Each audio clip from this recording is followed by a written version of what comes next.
Yup, there's me. You're probably wondering how I got myself into this sticky situation. Well, it all started with...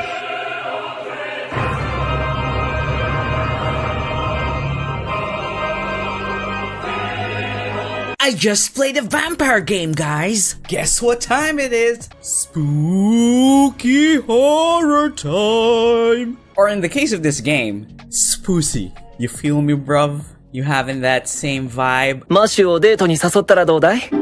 So what is Code Vein? Let's read the synopsis.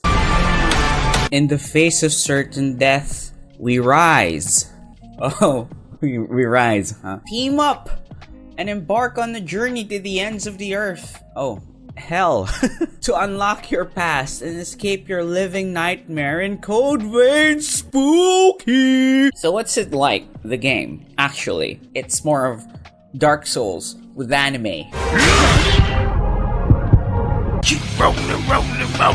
They even have an anime version of Ornstein and Smo, with Ornstein being a hot chick and Smo still being a fat piece of shit.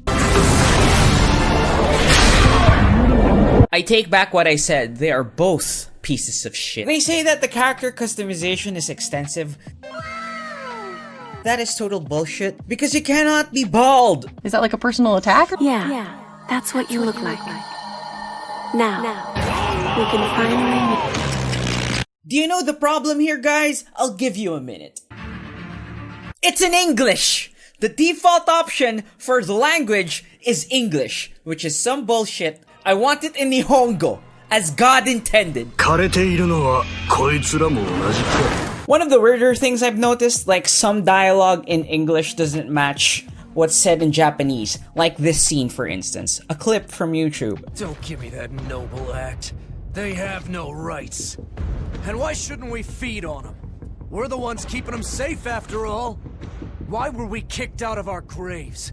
Who did we die for? Again and again at the Queen's hand. We writhe with this terrible thirst. We live in fear of joining the ranks of the lost. And for whose sake? It's all in the service of humans. The weight of that scene, the emotions conveyed by that person, is not the same in English as it is in Japanese. You could actually feel the emotion, the sadness, the frustration of that guy. What of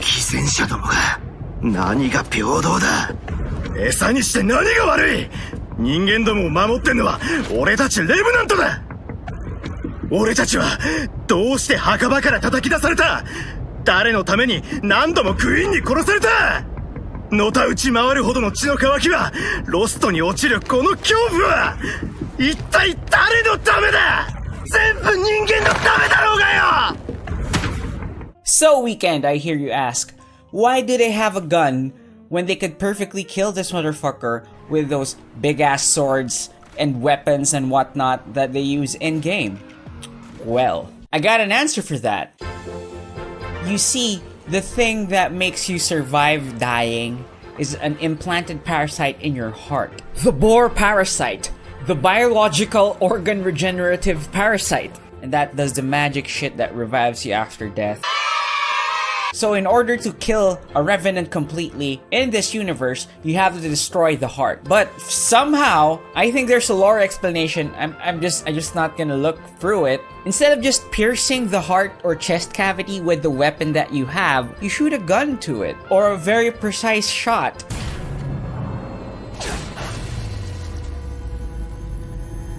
I don't know. Doesn't make sense. Blow a hole. NANI?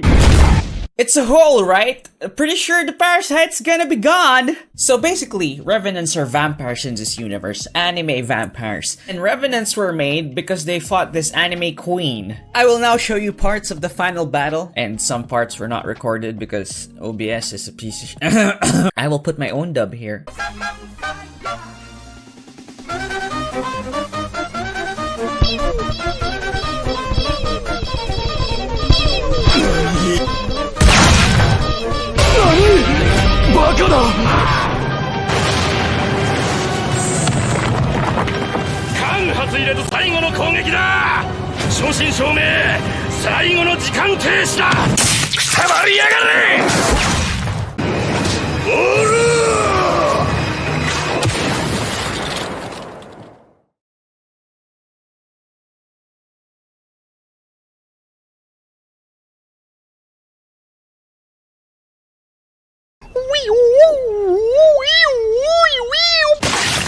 So she's dead, but somehow it's still bad because really, she's not dead. Because she didn't die when she got killed. So what happened is that somehow her body parts are divided into what are called relics. These floating things that look like holy grails, and they're implanted into revenants. And they're called successors, named after the body part they got. I never got to see the successor of the titties. I take back what I said about the character creator. It's very robust. You feel me, bro? Successors have to maintain their sanity bar and not go berserk, or else they have to be put down. If they all fail, the body parts gather and the queen revives because of Weeaboo science. You, the player, wake up with no memory of the past. However, you have a special power. You could use these vestiges left behind by other revenants, which are basically past memories. Touching them makes you a bad, but somehow you can touch them without any ill effect. Okay, some ill effect. And touching them has this cool past memory, walk down the memory lane and you unlock some lore, which is interesting at the start, but it gets annoying for the umpteenth fucking time.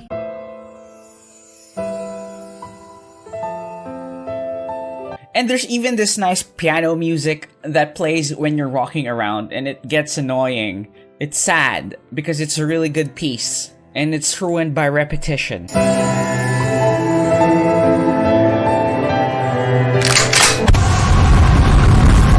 Unlocking Vestiges would be the key to getting the best ending, since you need to unlock the memories of the successors that you fight. Oh, the special power that you have that lets you touch the bad thing? It's because you're a successor. Not just any successor, the successor of the blood, because you killed the queen. Bruh. Okay, this is a nice touch. That's why the queen is the person that starts the tutorial. You are trying to remember who you are, and that is the main ability of the character, which I like. Some foreshadowing, how about that shit? Also, being the successor of the blood allows you to equip other people's blood codes. Blood codes are sort of the classes that you have in this game. See, unlike Dark Souls, when you level up, you don't get to spend your points on a specific stat. Rather, it's just a general level up. But what you do is you get to spend your points into other skills. Passive skills, active skills, team-based. These also tie back to combat, which is very good. It allows you to equip a variety of weapons to kick someone's buttocks. You got the sword, you got the big sword, spear, spear gun, axe, hammer, and this level of customization allows for all sorts of builds. I'm sure there are videos out there that have all the cool spells and dodging and whatnot. I tried to do that, but it didn't work out so well. So what I did was I just settled for the big boring sword and just fucking killed the vampires with it. So that's the game, basically. What did I think about it? Yeah, man! I enjoyed it quite a bit. It really feels like Dark Souls with anime. It really feels like a believe in the power of friendship kind of anime also. Like, the dialogue can get really cheesy and everyone's just nice to everyone all the time. There's no internal conflict, which you would want in real life. You don't want an organization that has, like, you know, drama shit, politics shit. But it doesn't necessarily make a good story. Of course, I'm not saying that you should just put internal conflict for the sake of putting in some internal conflict. So stick to your post and follow my orders. Just have a bit of tension. The guys are just go, oh, we're friends again now. Ooh, believe it! Bone of my sword! Kamehameha! All that friend shit. The closest thing the game has to internal conflict is the other guy that keeps appearing is actually a good guy all along. Oh my god! The guy who voices Archer voices a character who's aloof but is actually heroic. What? Oh my god, he's so fucking hot. The really bad guys are the Lost, and this obviously evil-looking motherfucker. Kill him.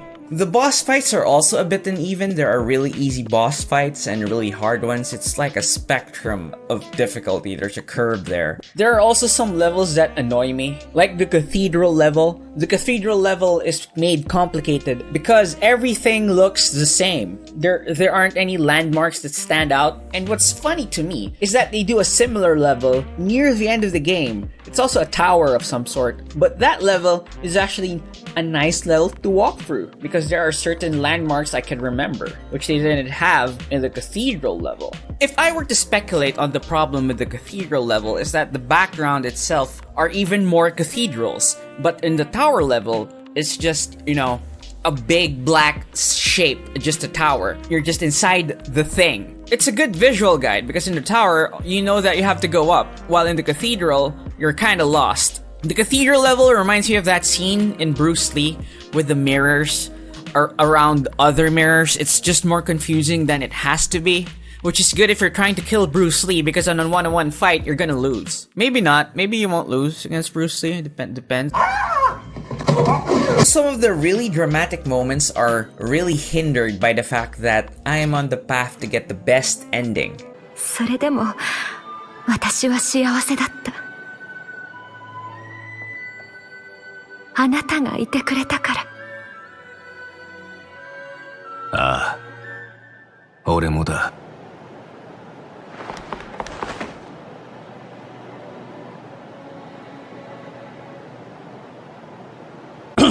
Jack, sorry to bother you, but she's gonna be fine. We got all the vestiges, bro. She's gonna be fine. I said this earlier. You have to get the vestiges so that the successors that have transformed can calm down. Unlocking the best ending will help them become human again. There are other two endings, which are variations of a bad ending, like either you kill all of the successors or just kill some of them. But you don't have to 100% the game to have said, oh, I finally completed the game. This was a fun experience. I don't want to replay the game so that I could kill some of its inhabitants when I've already saved them before. Oh, right. Excuse me.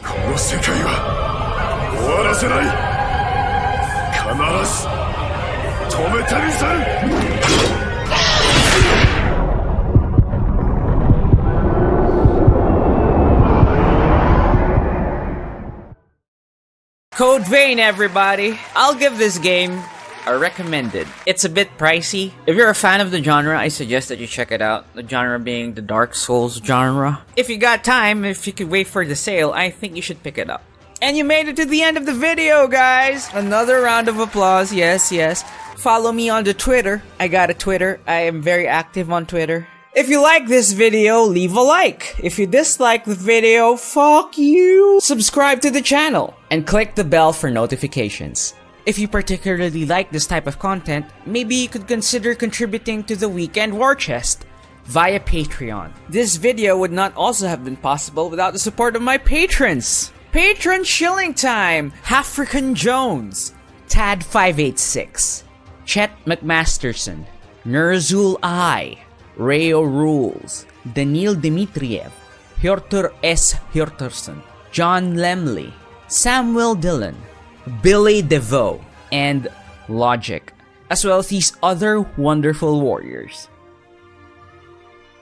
Thanks for watching, guys, and I'll see you on the next one.